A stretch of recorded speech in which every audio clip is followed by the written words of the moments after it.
할렐루야. 잠깐 한 번 더 기도하고 하나님 말씀 전하겠습니다. 살아계신 하나님, 우리를 긍휼히 여겨주셔서 거룩한 주의 전에 나와서 이렇게 아름다운 찬양으로 하나님 찬양 드리고 우리의 부족하고 연약한 모습을 긍휼히 여기시는 하나님의 은혜 속에서 말씀을 듣게 되었습니다.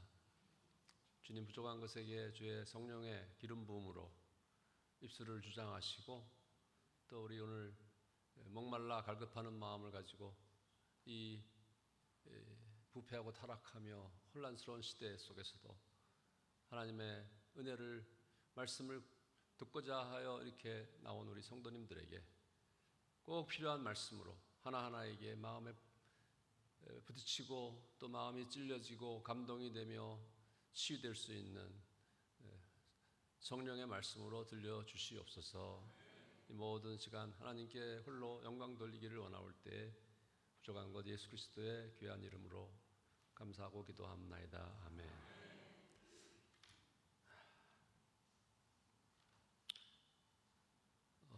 우리 백승규 목사님, 제가 예전에 태백에 계실 때부터 알게 되면서 굉장히 가깝게 이렇게 느끼고 든든하고 또 저에게 사랑도 많이 주시고 그랬습니다. 속초에 계실 때도 제가 한번 저를 초청해 주셔서 우리 그때도 특별한 말씀 증거할 수 있는 시간 있었던 걸 기억하면서 부천으로 오셨다고 하는 얘기 듣고 이렇게 잘 계신다 하는 이렇게 어디서 만남을 통해서 또 대화하다가 한번 와서 교회도 보고 또 말씀도 증거했으면 좋겠다 이렇게 마음으로 통하여서 제가 기쁜 마음으로 오늘 성직교회에 찾아왔었고 하나님께 좀 너무 영광 돌리고 감사합니다. 우리 또 평신도 주일의 장로님들께서 이렇게 예배인도 하시는데 참 은혜가 되는 줄로 믿습니다. 제가 설교 준비를 하면서 평신도 주일이라서 평신도의 사명에 대해서 좀 어떤 말씀을 같이 나눌까 하다가 이 스가랴서에 있는 오늘 4장 이 말씀을 선택하였습니다. 사실 이 4장 말씀에 오늘 읽은 말씀은 우리 감리교회의 그 유명한 원산 부흥 운동을 일으키신 로버트 하디라고 카나다의 의료 선교사, 토론토 대학에서 의대를 공부하고 한국으로 선교사로 온 하디 선교사라고 있어요. 이제 여름에면 우리가 전 감리교회가 120주년 원산 부흥 운동 120주년 아마 특별 또 우리가 성회도 하리라고 생각되는데 이 하디 선교사님이 은혜 받은 말씀이에요. 오늘 읽은 말씀이 특별한 말씀인데 구약의 맨 끝에서 두 번째 있는 이 책이 사실 굉장히 귀한 책이에요. 예언서인데 여러분들이 스가랴서를 많이 읽으시면 굉장히 많은 은혜를 받게 될 겁니다. 물론 성경 전체가 다 진짜 금보다 귀한 은혜로운 말씀이지만 그래서 오늘 제가 이 말씀 특별히 가장 핵심이 되는 말씀은 힘으로도 되지 않고 힘은 이게 사람의 힘을 말하는 거예요. 능으로도 되지 않고 능은 능 같은 말인데 힘과 능력 그것으로 안 된다 하는 부정의 말씀이에요. 힘과 능력을 의지하지 말아라. 사람의 반대로 전능하신 하나님을 의지해야 된다. 그런 뜻이에요. 근데 전능하신 하나님과 인간 사이를 이어줄 수 있고 통하게 해줄 수 있는 게 있어야 돼요. 아무리 좋은 컨텐츠가 있고 별난 거 좋은 게 있어도 여러분들이 지금 사용하고 계신 다 누구나 사용하지만 이 조그마한 손안에 들어오는 우리가 옛날에 핸드폰이라고 그랬지만 휴대전화 이 전화 하나 기계 하나 딱 있어야 그게 없으면 이게 볼 수가 없잖아요. 네? 여러분들 우리 나이 드신 분들은 저도 지하철 타면은 모든 사람이 이것만 보고 있습니다. 저는 될 수 있으면 안 보는데 너무 많이 눈 나빠지니까. 그런데 많은 전파를 통해서 별난 좋은 것이 별거가 다 와도 그것을 수신할 수 있는 수신이라고 그러죠. 수신. 수용, 받아들일 수 있는 어떤 통로가 있어야 돼요. 그렇지 않습니까? 예. 하나님의 성전이 있고 하나님의 말씀이 있고 이렇게 예배가 있고 이것이 하나님과 우리를 이렇게 통하게 해주는 하나의 은혜를 우리에게 이렇게 주시는데 통로가 있어야 된단 말이지. 통로가 막히면은 큰 문제가 되거든요. 사실 제가 지난 화요일 날 또 어저께 토요일 날 종강 예배를 학교 학생들 우리 학부 대학원 학생들에게 설교할 때 했던 말씀 한 가지만 좀 말씀드리고 싶어요. 뭐냐면 지난 주일에 비가 많이 왔어요. 지지난주죠. 그러니까 말하자면. 근데 성령 강림 주일을 기다리면서 제가 설교 준비를 하고 우리 학생들에게 뭔가 꼭 필요한 말씀을 전해야 되겠다. 종강 예배. 제가 이제 개강 예배, 종강 예배는 제가 설교를 해요. 총장이 되었기 때문에. 근데 비가 이렇게 막 내리는데 제 마음에 하나님이 주시는 음성이 뭐냐면, 영감이 뭐냐면, 이렇게 비가 많이 오는데도 이 비를 안 맞는 사람이 있다. 근데 그건 굉장히 아무것도 아닌 것 같은 생각이지만, 비가 내리면은 보세요. 저 초목이나 그냥 들에 심은 화초나 또 무슨 우리가 키우는 곡식들이나 다 그 비를 다 맞아야 생명이 막 생기가 일어나잖아요. 다 메마른. 그래서 제가 찬양을 많이 들었는데 이번에도 여러분들 잘 아시는 빈들의 마른 풀같이 이게 영어로는 showers of blessing이라고 되어 있어요. 축복의 소나기. 빈들의 마른 풀과 같은 우리들의 인간 존재에 성령의 성령의 그 비를 쫙 내려주시면 그럼 막 생명이 막 되잖아요. 근데 하나님의 성령을 부어주셔도 많은 사람들이 성령을 왜 못 받는 것일까? 제가 우리 학교 학생들한테 설교를 했어요. 지난 화요일 날. 여러분들 중에 성령을 못 받은 학생이나 교수가 있으면 되겠냐? 신학대학인데 말이죠. 왜 성령을 못 받냐? 성령을 못 받는 이유가 뭐예요? 성령이 강림하지 않았기 때문에 못 받는 게 아니에요. 성령을 받기 위해서 120명의 초대교회에 성령 받게 준비했던 사람들은 계속 기도를 준비했습니다. 오순절이 올 때까지. 매일매일 성전에 가서 기도한 거야. 그렇죠? 근데 대부분의 사람들은 성전에 가서 기도하고 은혜 받고자 하지 않았던 거죠. 그렇죠? 그래 안 그래요? 사모하지 않고 원하지 않는 사람에게도 성령이 억지로 강제적으로 강요적으로 막 임하면 좋을 것 같지만 하나님은 그렇게 일하시지 않습니다. 사모하고 지금 이 시간도 설교를 들은 여러분 한 사람 한 사람 중에도 어떤 사람은 마음이 닫혀 있어요. 그런 분이 없기를 바라지만 아무리 설교를 해도 들리질 않는 거예요. 이 음성은 들리지만은 이 음성 속에서 눈에 보이지 않고 또 실제로 육신의 귀에 들리지 않는 하나님의 영 성령께서 우리에게 보여주시기 원하고 들려주시기 원하고 우리 마음에 통하기 원하는 말씀은 전달이 안 된다는 거지. 교회 와서 앉아 있었다고 해서 은혜 받는 게 아니거든요.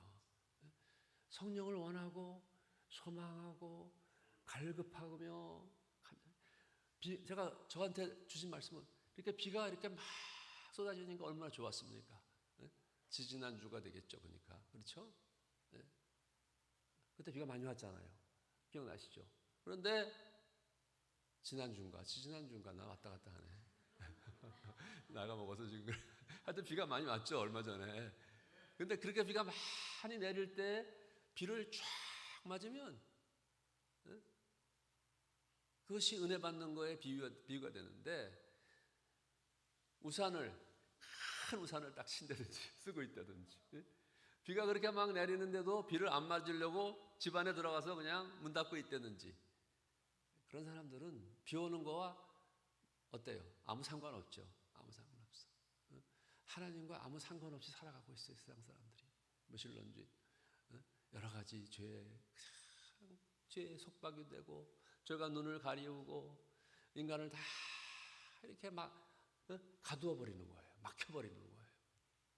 그런 말씀을 여러분들에게 드리는 이유가 오늘 사실 설교의 핵심이지만 우리는 하나님의 은혜를 받아야 하나님 나라에 일할 수 있는 거예요.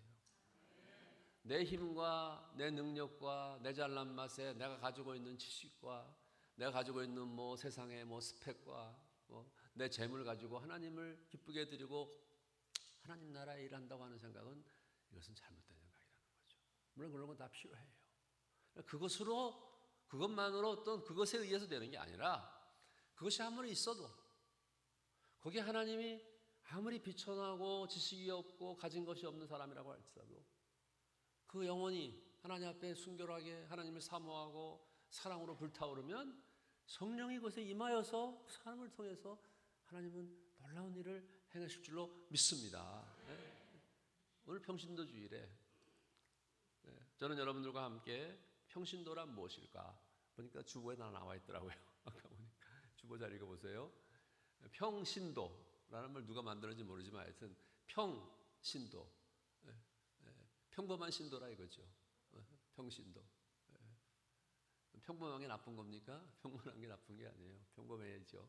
사람이 너무 튀어나오면 좋지 않아요. 근데 교회는 그렇다면은 목회자가 있고 성직자가 있고 평신도가 있다. 이 두 계급으로 나눠져 있냐?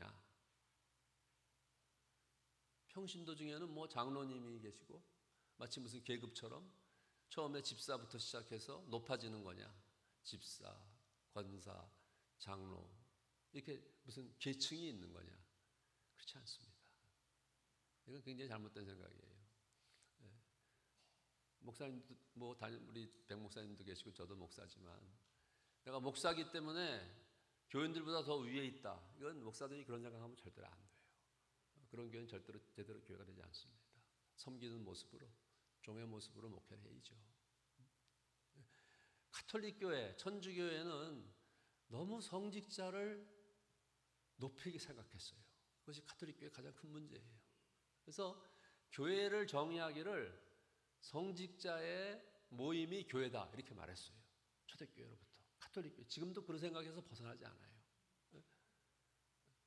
그렇게 얘기 잘 안 하지 평신도들한테는 가톨릭 교회에서는. 근데 그게 가톨릭 교회의 신학적인 그러한 핵심이에요. 교회는 성직자의 단체다 이렇게 생각하고 있어요. 가톨릭 교회는. 우리가 1500년대에 종교개혁이 일어날 때 우리 개신교가 시작될 때 그 생각을 무너뜨리고 반대했던 것이에요. 왜냐하면은 성직자들만이 교회를 이룬다고 할 때 그러면 평신도들, 평신자, 성직자 아닌 사람들의 의미는 무엇이고 가치는 무엇이고 왜 필요해요? 그러면 그냥 신부들끼리 모여서 교회하지 왜 교회에 자꾸만 교인들 나오라고 그래? 가톨릭 교회에서. 신학적으로 잘못된 거라 이거지. 하나님의 교회는 사도 바울의 말씀처럼 가난한 자나 부유한 자나 남자나 여자나 가진 자나 지식이 높은 자나 낮은 자나 그런 것을 하나님은 가지고 하나님 교회를 구별화시키지 않습니다. 절대로. 심지어 성직자는 물론 특별한 스페셜 콜링이에요. 특별한 사명이에요. 뭐 여러분들이 다 성직자면은 교회는 어디 있겠어요? 그건 아니잖아요. 그렇죠? 성직자가 하나님께서 목회자, 목사를 목양하는 목사님을 일찍이 선택하시고 사도 바울도 내가 어머니의 모태에서 태중에서 선택받았다는 것처럼 저도 어머니의 태중에서 선택을 받고 목사가 됐어요. 제 남동생도 목사가 됐고 제 여동생도 신학교 나와서 목사랑 결혼했어요. 저희 매형도 목사고 저희 아버님도 장로님이셨지만 아주 늦게 또 목회를 나갔어요. 원래 신학을 공부하셨기 때문에. 그런데 성직자 목사가 된다는 것 때문에 우리가 무슨 더 나은 입장이나 특권이나 더 위에서 우리가 아래를 보는 식의 그런 생각은 굉장히 하나님이 기뻐하시지도 않고 성경에 맞는 생각도 아닙니다. 예수님은 뭐라고 그랬어요? 나는 섬김을 받으러 온 것도 아니고 오히려 내가 섬기려 왔다. 제자들의 발을 씻었어요. 예수님 마지막에. 그리고 예수님의 제자들이 이렇게 말했어요. 그 어머니가 와서 세변의 아내가 와가지고 예수님 이제 하늘나라를 다스리고 이스라엘 나라를 이제 회복하실 때 내 아들 둘을 하나를 오른쪽 하나 왼쪽에 앉혀달라고 이렇게. 인간은 참 여자분들 좀 그렇게 하면 안 돼요.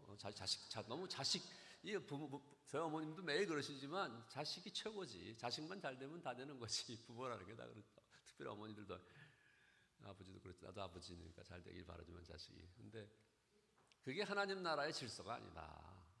세상의 통치자들과 권세 잡은 뭐 로마 제국 이런 데서는 세상은 이렇게 다스리고 압제하고 착취하고 짓밟는 그러한 잘못된 그러한 그 진정한 사랑이라든지 정의가 없는 곳이지만 하늘나라는, 하나님의 나라의 질서는 그런 게 아니다. 서로 사랑하고 그리고 뭐 위가 있고 아래가 있냐. 예수님은 진짜 그 당시에 가장 바리새인이나 서기관들이나 대제사장들에게 아무것도 아닌 나사렛의 목자 출신의 목수 출신의 하나의 예언자에 불과했어요. 하나님의 아들이셨지만 비천하게 사시고 십자가에 못 박혀 죽으셨어요. 교회가 시작됐을 때 물론 하나님께서 계획이 있어서 예수님을 통해서 12제자를 특별히 부르시고 그들에게 특별한 사명을 주셔야 되기 때문에 3년 동안 같이 동행하시고 동거하시면서 그들을 하나님 나라의 귀한 메시지, 예수님의 말씀과 성경을 다 그들에게 깨닫게 하시고 그다음에 성령의 임재를 통해서 교회를 세우셨던 것입니다.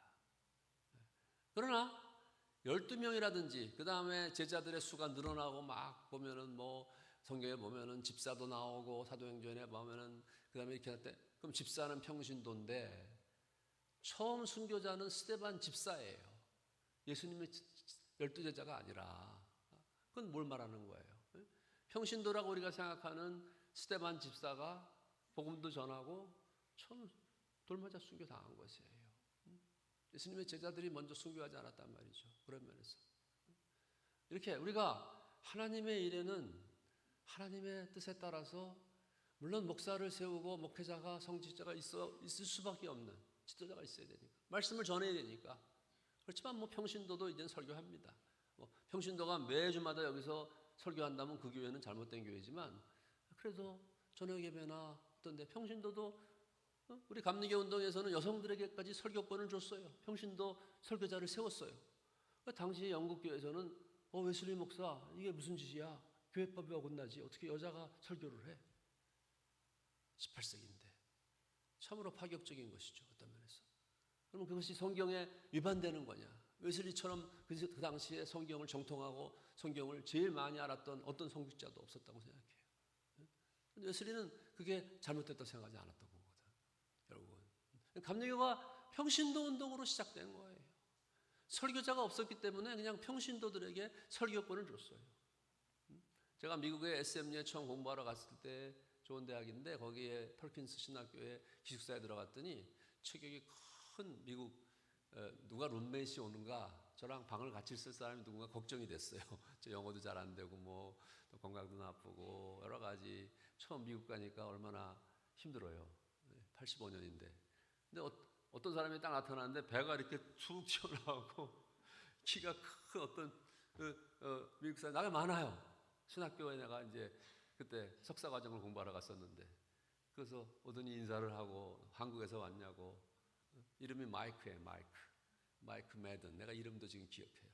85년이면 지금부터 몇 년 전입니까? 거의 40년 전인데 제가 젊었을 때죠. 미국에 유학 가서 마이크 매든은 보니까 이분은 평신도 설교자야. 교회에서 평신도로 설교자를 아내는 학교 교사인데 이 두 분이 텍사스 거기서 목회를 하고 있었어요.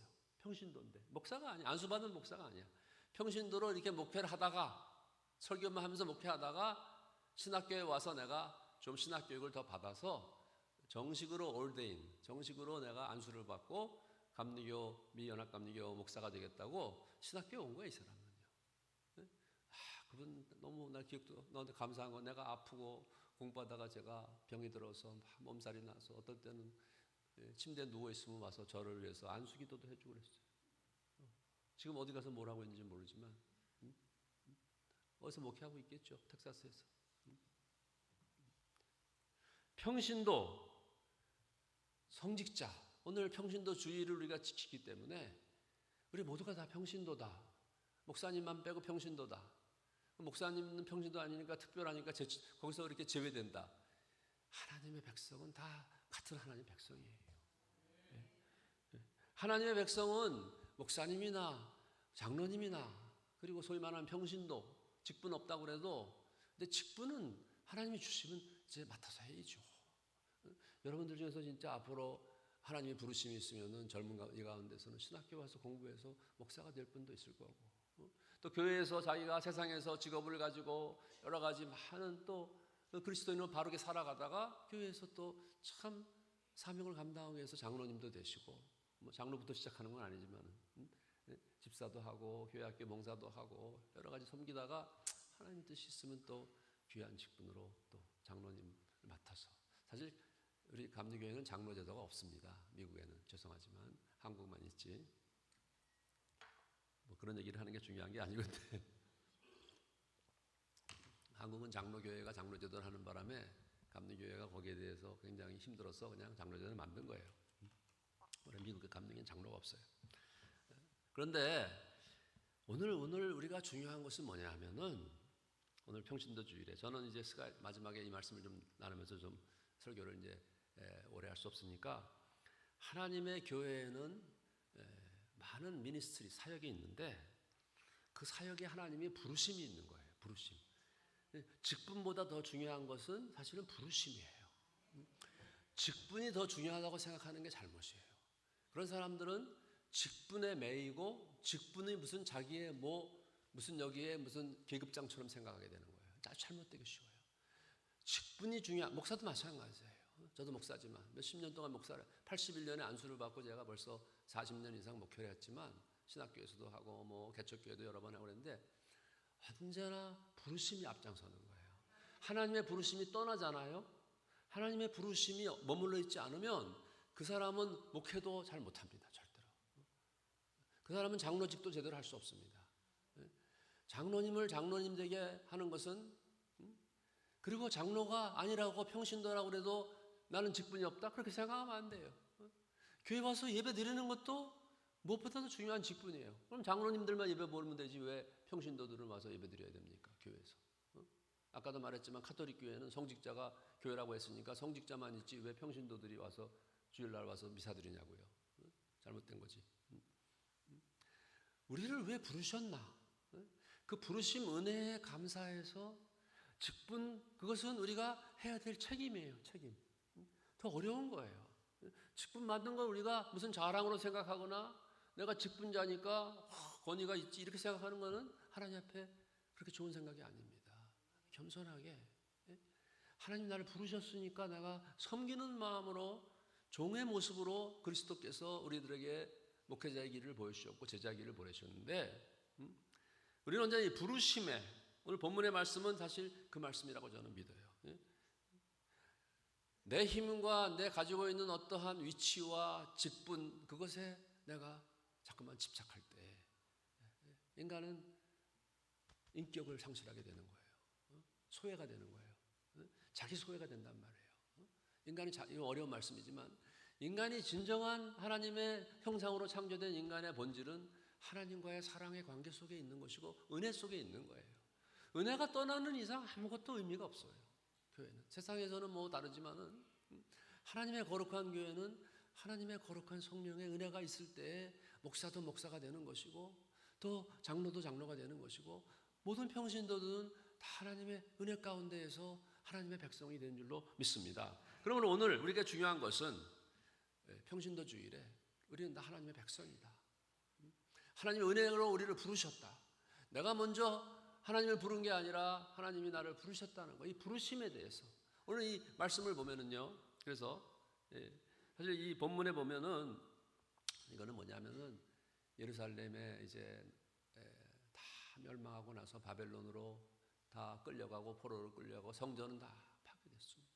이스라엘 역사를 보면 성경에 나오면 에스겔서, 예레미야서, 이사야서, 이 소선지자인 이 후반부에 보면은 예수님이 오시고 메시아가 오실 때까지의 기간 동안에 바벨론 포로에 여러분들 70년이라는 걸 들어보니까 참 좋더라고요. 이 교회가 70년 됐다는 게 70년은 보통 우리가 회복의 때로 봐요. 왜냐하면 70년 후에 바벨론에서 포로가 귀환이 됐거든. 귀환이 뭐예요? 다시 돌아왔단 말이에요. 예루살렘으로. 예루살렘 황폐한 땅으로. 그래서 제일 먼저 한 게 뭐냐면은 성전을, 파괴된 성전을 재건했어요. 이스라엘 사람들에게, 또 우리들은 새로운 이스라엘 우리 기독교인들도 제일 중요한 것은 사실 우리 집보다, 내 생업보다도 성전이에요. 성전. 하나님의 거룩한 성전이 없는 한, 또 하나님은 뭐라고 그러는 거 아니? 성령께서 예수님 바울 사도 뭐냐면 너희 몸이 하나님의 성령이 거하는 성전인지 알지 못하냐 그랬단 말이에요.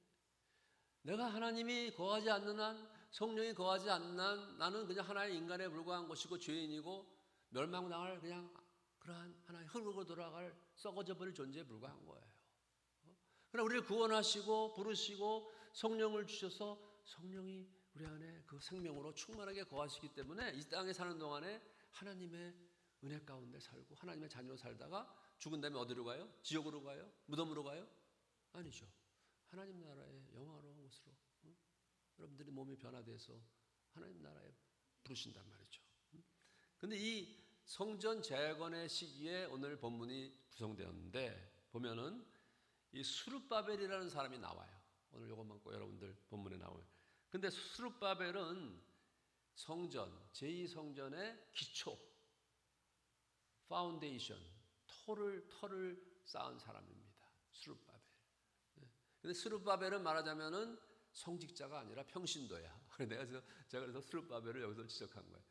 근데 여기 보면은 여러분들 4장 말고 3장에 보면은 대제사장 여호수아라는 사람이 나와요. 여호수아. 3장 1절 보세요.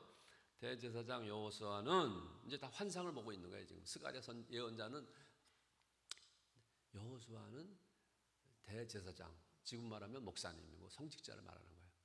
그 다음에 4장에 나오는 스룹바벨은 평신도예요. 제가 일부러 이렇게 구별해서 말씀드린 거예요. 총독이에요. 총독. 이스라엘 총독이었어요. 그때 스룹바벨이. 사실 그 혈통은 왕족인데, 근데 이 스룹바벨에 대한 말씀이 4장의 말씀인데, 보면은 3장에서 한 가지 언급하고 넘어갈 것은 여호와 제사장 여호수아라는 게 예수님의 히브리어 원래 이름이 예수아예요. 예수아. 예수는 영어가 지저스고 한국말은 예수인데 예수아라는 게 히브리어예요. 근데 여호수아라는 거 예수님하고 똑같은 이름인데 구원자라는 뜻이에요.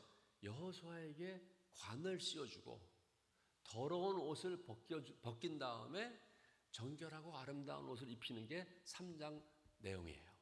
4장으로 오면 어떻게 되냐. 그래서 3장까지 설명할 시간이 없기 때문에 4장의 스룹바벨에 대한 이야기는 오늘 아까 말씀드린 거예요. 그렇죠? 스룹바벨에게 보여주는 건 뭐냐면 오늘 설교 말씀 읽었죠? 뭘 보여주셨어요? 3장 2절에 보니까 성전을 이제 스룹바벨이 기초를 한 사람의 총독인데 평신도예요. 근데 순금으로 된 정금으로 된 등잔대가 있고 등대가 있고 거기에 기름 그릇이 있고 기름 그릇 위에 7 등잔이 있고 그 기름 그릇 위에 있는 등잔 위에 7 관이 있어. 관이. 기름이 통해서 이제 불을 붙이는 기름이 흘러가는 관이 있단 말이에요. 관. 뭐 대단한 건 아니에요. 이건 여러분들 성전에 지금은 이렇게 우리 교회는 없네. 그런데 보통 교회 가면은 어떤 교회는 이렇게 촛불 같은 거 놓고 그렇잖아요. 구약에서 그렇게 했기 때문에. 그런데 여기서 지금 천사가 이 예언자 스가랴 선지자에게 주신 메시지, 환상의 메시지는 뭐냐? 거룩한 성전을 지어야 되는데 하나님이 보여주시는 거예요. 순결한 순금으로 된 등대가 있고 거기에 불을 항상 등대에는 항상 불을 켜놔. 구약을 읽어보세요. 어두우면 안 되니까. 어두운 곳에 누가 있어요? 하나님이 계셔요? 어두운 곳은 마귀가 있지. 여러분들 마음을 계속 어둡게 해보세요. 누가 찾아와요? 마귀가 찾아오지 하나님 찾아오지 않습니다. 여러분들 하나님의 말씀으로 여러분들 마음에 불을 붙이고 불을 항상 빛을 켜놔야 돼. 그래야 거기 성령이 역사하지. 어두운 곳에 마귀 역사하죠. 악령이. 그런데 이 성전의 이 등대를 보여주시면고 이 등대의 이 기름. 자 이제 시간이 다 갔으니까 이 기름은 신약 성경에도 그렇지만 기름은 성령을 의미하는 거예요. 성령께서는 우리를 기름 부어 주십니다. 아멘. 마지막으로 제가 오늘 말씀드리고자 하는 메시지는 오늘 평신도 주일인데 우리는 성령의 기름 부음에 의해서만 참된 그리스도인이 될 수 있다는 거예요. 우리가 교회 다니고 뭐 우리가 이름으로 기독교인이라고 해서 기독교 되는 게 아니에요. 세례를 받고 물과 성령으로 세례를 받지만 그럼 물과 성령 세례 받으면 그다음에 성령의 기름 부으심이 거하게 되는 거예요. 성전에 와서 예배 드릴 때 그 기름을 채워 주시는 거예요. 예수님 뭐라고 그랬어요? 열처녀 비유 다 아시죠? 등잔을 가지고 준비하는데 뭐가 없어? 뭐가 없어요? 등잔이 없어요? 여러분들 다 등잔이 있는 거예요. 여기 앉아 있으니까. 그런데 보니까 기름이 없어. 기름이. 등잔만 있어. 그런데 아무리 금등잔 좋은 거를 가지고 있어도 이거는 물론 종이지만 금으로 몇 개 한 거예요. 네? 중요한 것은 등잔은 우리들의 존재를 말하는 것이고 거기에 성령의 기름이 있을 때에 빛이 나오고 하나님의 놀라운 능력이 나타나는 거예요. 여기에 뭐라고 했어요? 힘으로도 되지 않고 능으로도 되지 않고 뭐라고 했어요? 하나님의 성령으로 된다. 하나님의 성령을 부어주신단 말이지. 성령을 부어주셔요. 근데 아까도 말했죠? 성령의 여러분들이 부르심을 받고 교회에 왔어요. 하나님 불러주셨어요. 자녀로. 근데 자녀에게 필요한 게 뭐야? 하나님의 자녀된 자격이지만은 자녀로서 살아갈 수 있는 능력이 있어야 돼. 그건 여러분들에게부터 나오는 게 아니에요. 어디서부터 나와요? 부르신 분 하나님이 성령으로 여러분들에게 부어주신단 말이죠. 아멘. 성령의 기름 부음이 필요한 거예요. 장로님들, 권사님들, 평신도 우리 모든 성도들에게 필요한 것은 성령의 기름 부으심이다. 오늘 여러분들에게 제가 증거하고 싶은 겁니다. 평신도죠. 우리 이 성직교회가 부흥하려면 목사님 혼자 힘으로 되는 게 아니라 스룹바벨이 필요하고 성전에 저희 아버님은 궁정감리교회 장로였어요. 저희 어머니 아버지가 53년에 6.25 이후에 결혼하시고 저를 56년 2월에 낳으셨어요. 저희 누나를 54년 6월에 낳으시고 쌍둥이인데 저를 낳을 때 제 어머니가 꾼 태몽에 저희가 아버지가 일하던 궁정감리교회 장로님 하시면서 교회 건축도 하시고 하나님 앞에 헌신했어요. 저희 아버님 장로였어요 그때. 궁정감리교회라고 청와대에서 제일 가까운 교회 있어요. 가보세요. 찾아가 보세요 여러분들. 찾아올 필요도 없지만 하여튼 거기 있어요. 저희 모교회야. 나 거기서 제가 초등학교 5학년 때까지 거기 살았어요. 근데 하나님께서 제가 맏아들인데 하나님께서 저희 어머님에게 꿈으로 태몽에 보여주셨어요. 저희 어머님이 저 문 앞에서 이렇게 교회 안으로 쫙 들어오는데 앞에 하얀 모세와 같은 분이 딱 계시면서 물론 하나님의 임재를 상징하는 거겠지만 제가 어머니가 걸어오는데 모든 교인들이 막 축복하는 환영의 박수를 하는데 이렇게 가락지를 준비해가지고 저희 어머니한테 선물로 딱 주시는 거예요. 할렐루야. 그게 누구예요? 이런 얘기해서 안 됐지만 여러분들 이거 목사님만 특별한 얘기 뭐 자기만 그러나 이런 게 아니라 우리 모두에게 이건 하나의 상징이에요. 여러분들 모두 다 이우정 목사나 아마 하나님께 아마 총장하라고 미리 이렇게 보여주는지 모르지. 여러분들 하나하나에게 다 하나님은 뜻이 있고 축복이 있고 부르심이 있고 다 여러분들에게 큰 사명이 있는 거예요. 아니 여기서 청소하는 사람은 저보다 못한 게 아니에요. 저는 설교하는 사명이 있고 신학교 교수 사명이 있어서 하는 거예요. 더 잘난 것도 없고 아무것도 아니에요. 하나님 앞에 가서 제대로 못하면 책만 받고 야단 맞을 것밖에 없어요. 더 잘해야지. 쉽지 않아요. 자, 여러분들 마지막으로 말씀드리고 싶은 거는 여기 뭐라 했어요? 큰 산아 내가 무엇이냐? 스룹바벨 앞에서 이제 너 큰 산이 평지가 되리라. 아멘. 우리들의 앞에 놓여있는 큰 산이 있습니다. 말할 수 없는 어려움이 있어요. 진짜 이거를 어떻게 이길 수가 없는 그러한 문제들이 눈앞에 닥쳐옵니다. 어떻게 하겠어요 여러분들? 뭐라 그랬어요? 본문의 말씀에. 큰 산아 거대한 산이 앞에 가로막고 있는데 너에게 그것이 무엇이냐? 이제 무너져버리고 평지가 되리라. 거기다 성전을 지어야지. 그렇죠? 우리들을 망하게 하려고 하고 우리들을 갖다가 계속 압박하고 우리들에게 병들게 하고 우리들의 인생을 파괴하고 멸망시키려고 하는 온갖 무서운 세력들 앞에서 우리가 두려워하고 뒤로 물러서고 피하고 숨는 게 아니라 큰 산아 내가 무엇이냐? 스룹바벨 앞에서 평지가 되리라. 사랑하는 성도 여러분, 평신도 주일에 이 말씀을 은혜 받으시기 바랍니다. 여러분들 앞에 놓여있는 어떤 일이도 우리가 기도하고 성령 받고 기름 부으심이 있을 때에는 그것이 무너져 사라지리라.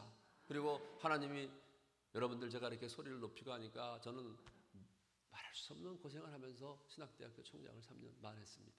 별난 일이 다 있었지만 하나님이 평탄케 하시고 그 폭풍이 몰아닥쳤던 감리교 신학대학이 지금 평안하게 되었습니다. 그건 제가 잘해서 그런 것도 아니에요. 하나님이 하신 일인데 바로 이 말씀이에요. 그렇잖아요. 스룹바벨 앞에서 큰 산이 평지가 되리라. 하나님 저기 말씀하셨어요. 이우정아, 내가 너를 세워서 감신을 평안하게 하리라. 아멘. 제가 그런 음성 안 듣고 총장이 됐겠습니까? 여러분들 하나님 나라를 위해서 특별한 마음을 가지고 기도하세요. 그리고 성령을 받으세요. 성령의 기름 부으심이 충만할 때 우리 성직교회는 이 시대의 가장 큰 사명을 감당하는 오늘 평신도주일 될 줄로 믿습니다. 기도하겠습니다. 하나님 아버지, 오늘 우리가 무엇입니까? 우리 앞에 놓인 큰 산이 무엇입니까? 주님, 당신의 성전 앞에 이렇게 나와서 손들고 기도합니다. 거룩한 기름을 부어 주시옵소서. 성령의 기름 부으심으로 인하여 사랑하는 이 교회, 성직교회, 주님 세우신 우리 백목사님과 성도들과 평신도들이 하나가 되어서 하나님 나라의 위대한 사역을 감당하여 눈앞에 놓인 모든 장애물들이 제거되고 평지가 되게 하여 주시옵소서. 이 성전이 든든하게 영적으로 세워지고 재건될 수 있게 하여 주시옵소서. 놀라운 역사가 일어나게 하여 주시고 하나님의 복음이 선포되고 전해질 수 있도록 이 지역 사회에 그리스도의 놀라운 은혜가 넘칠 수 있도록 인도하여 주시옵소서. 우리 주 예수 그리스도의 이름으로 기도합니다. 아멘.